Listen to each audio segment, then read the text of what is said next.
YouTube? This is Dave with D&E Performance coming to you from the garage, and as you can see behind me right there is the Cutlass with a 6-liter in it. Little update on this guy. Hopefully we're going to get this guy fired off in the next couple of days. Trying to work out a couple of the issues with this thing, but you will be able to see this thing run, and I will bring it to you. Got most of the wiring done on it.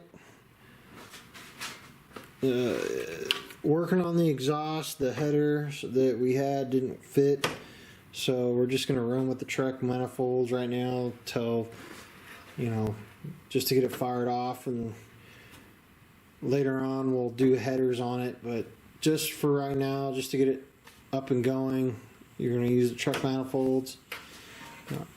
ITC billet came through, Ls1 water pump with the ITC billet extensions right here.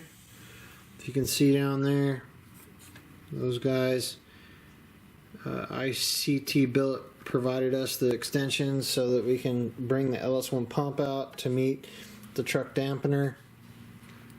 Got the Ls1 pump on there, fuel lines. Most of the wiring is done. There's only a couple more things I have to do with the wiring. There is this guy right here. He needs to be wired into the brake light switch, so when you press the brakes, the converter unlocks. So that's the last thing I got to do with the wiring. The fans are pretty much wired up. All that's done. Transmission cooler lines are done. Fuel system is done. I had a fuel leak back here and replaced this line. Fuel test is already done. This guy does what it should do. It returns, sorry about my light right there. This is AM's 30 to 100 PSI fuel regulator, and I already did the fuel test on that, and that came back good. He got 40. I think I set it at 50, and then when it hits 50, it returns back to the tank. I know you're probably thinking, oh, you got the crossover line of deadhead there, but this guy right here, he does the return for me. So pretty much wiring's done, everything's done. I had some issues trying to figure out this guy right here, of course the O2 sensor.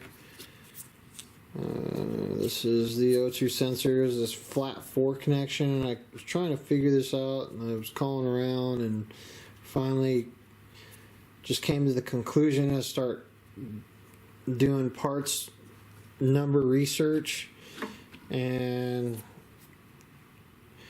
I don't know how I figured this out, but I typed in Ls1 O2 sensor and then the Ls1 O2 sensor. The female end matches this male end, so I'm assuming that's what these people had this right here intended for. If you guys can get back to me, I'd appreciate it, just to confirm that. So, of course, I am welding up. I started to weld up the exhaust system for this thing, and then, of course, my bottle decides it wants to run out of argon. I'm going to have to get that filled up probably tomorrow, and then I'll tackle this, get this situated. There's the C10 right there. But anyways, guys, just thought I would fill you in on the Cutlass with the 6-liter build. Again, this is Dave with D&E Performance. Like, subscribe, comment, all that good stuff. This bad boy right here is going to run, and we will get him situated, and on his way down the road. Anyways, I'll see you guys on the flip.